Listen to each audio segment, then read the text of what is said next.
Hi guys, good morning. Kagigising ko lang at Sunday ngayon. Kalalagay ko lang ng aking skincare routine sa morning.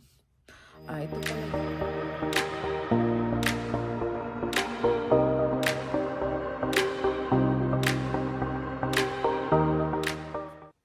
So guys, pagkatapos kong maghilamos, nag-apply ako nito. Ayan. Tapos, nagsiserum tayo ng ating mukha. Naglalagay tayo ng moisturizer. Tapos maglalagay ako ng sunblock. Paubos na to guys. Nabili ko to galing ng Pinas 2 years ago. Naubos na siya. Tapos hindi pa tayo makabalik ng Pinas. So, meron akong sunblock na gusto ko din na ginagamit. Ito yon. So, inuubos ko lang yung isa tapos gagamitin ko to. Yung aking skincare routine sa morning, tsaka yun din yung skincare ko sa gabi. So, napakaliwanag sa labas, guys. I-open lang natin yung ating door para hindi na mahirapan si Habi pag dating niya kasi bibili siya ng breakfast namin. So, ayan. Gusto ko kasi pag umaga naka-open yung kasi gusto ko maliwanag yung sunshine ba pumapasok sa loob ng bahay. To-turn off lang natin to. Tsaka yung aking bulaklak guys, oh, ayan. Monstera yan guys. Ayan, meron din ako ditong isa. Ito naman ay isang philodendron. Tsaka nandyan yung aking mga ibang bulaklak. Ayan. So, turn off natin to. Kasi maliwanag na sa labas. Yung aking mga babies. Nandyan sila. Hi! Say to Mama's Vlog. Good morning! Good morning, babies! Say to Mama. Pinalabas ko na yan sila para mag-tea at para mag-cook.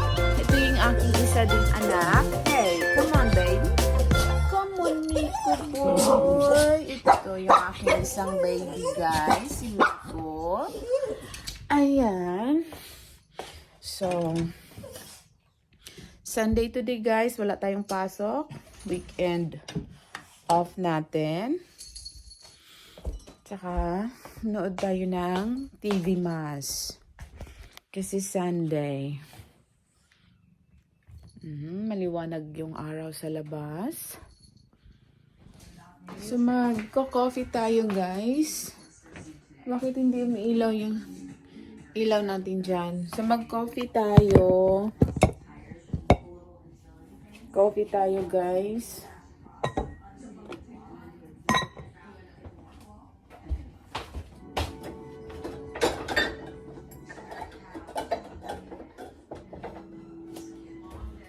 Kasi coffee is life. So, magko-coffee tayo.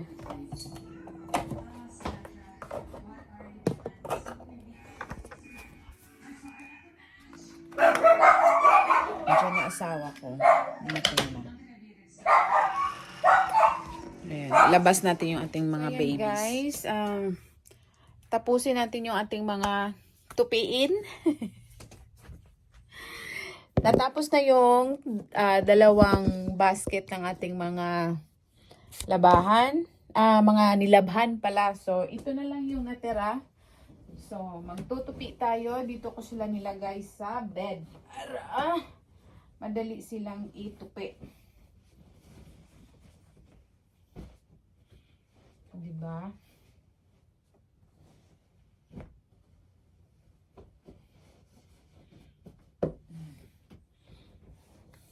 Sandali lang. So guys, dito na. Tapos na yung ating dalawang basket na mga nilabhan. Natupi ko na yung uniform ng asawa ko. Tsaka yung mga bed sheets. So ito, towel at tsaka yung mga pangbahay natin ang ating tutupiin.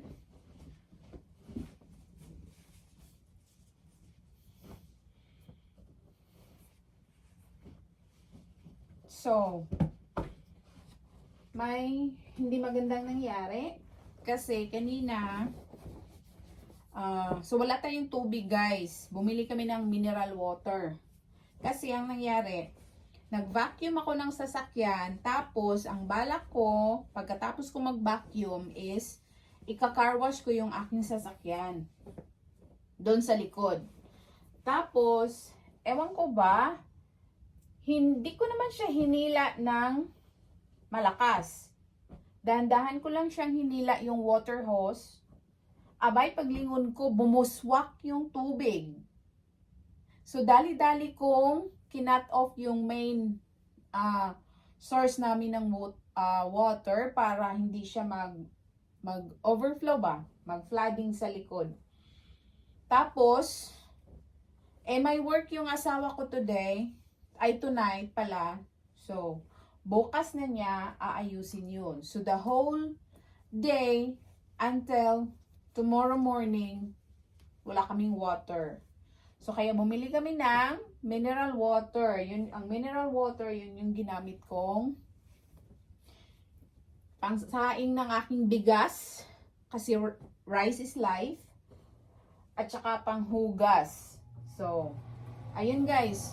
So, yun lang yung nakwento ko tungkol doon sa nasira nating water. So, hi guys! Continuation to sa ating vlog nung nakaraan. So, kahapon pala guys, mayroon akong natanggap na cupcakes from work. Dalawa tong ganito guys. Vanilla ata yung flavor ng isa. Pero iniwan ko sa work. Ito lang yung dinala ko kasi birthday ko kahapon. So, ayan. Tapos, nagluto ako ng pork chop nung nakaraang araw. At meron tayong natira dyan na, ayan. Kita niyo ba? Dalawa na lang kasi kinain ko yung isa. So, tig-isa kami ni Habi. Dinner namin yan. At saka nagluto din ako ng shrimp. Ayan na. Shrimp yan, guys. Yan, shrimp yan. So, yan yung magiging dinner natin for tonight. And then, marami tayong banana, guys. Kasi, galing to sa work. So, binigay nila. So, kumuha tayo ng banana.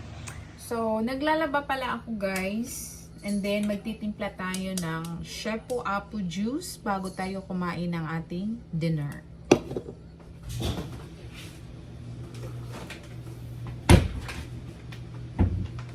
So, ito siya guys. Iniinom ko bago ako kakain.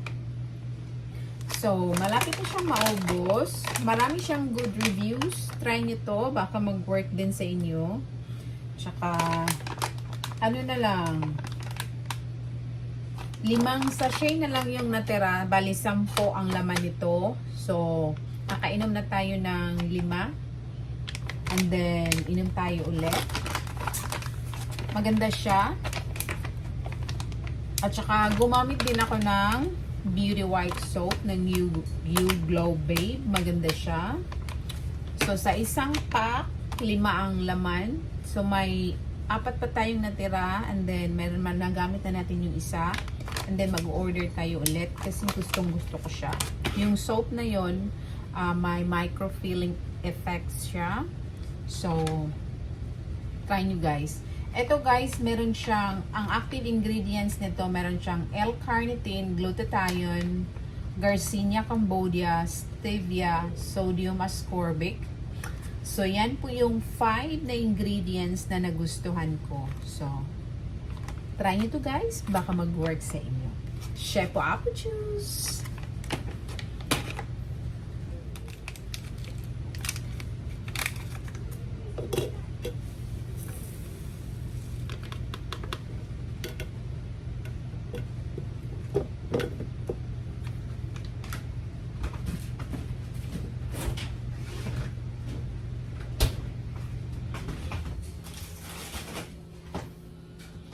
Nakakapag-less siya ng cravings nyo guys.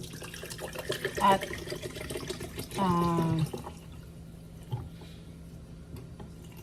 nakaka-flat din siya ng tummy.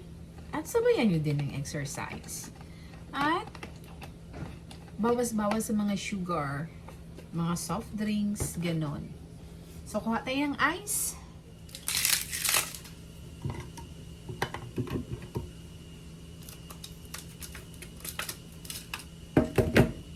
share po apple juice. Baka mag-work sa inyo.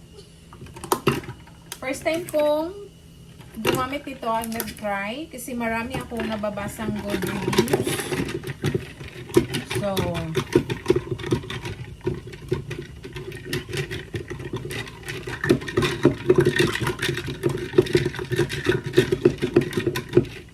okay.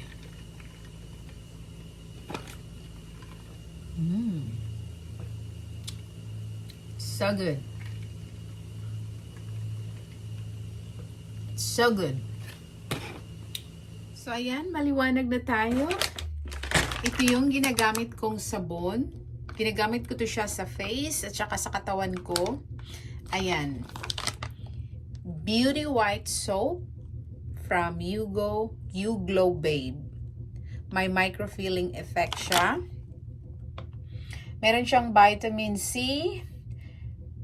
Vitamin C infused helps enlighten acne marks, exfoliate, smoothen, and revitalize skin for a clear complexion. So, yan po yun siya, guys. Ang ingredients po niya, meron siyang niacinamide, snail filtrate, sea butter, and yeah, ang nagustuhan ko nito, meron siyang niacinamide. So, try nyo rin, guys. Ayan na, nakita nyo, microfilling effect, pero hindi siya halata na nagbabalat. Ma-feel mo lang pag ginaganon mo yung face mo after mo siyang gamitin. So, ayan. Try nyo. Baka mag-work din sa inyo. From You Glow Babe. So, ayan guys. Sabos na.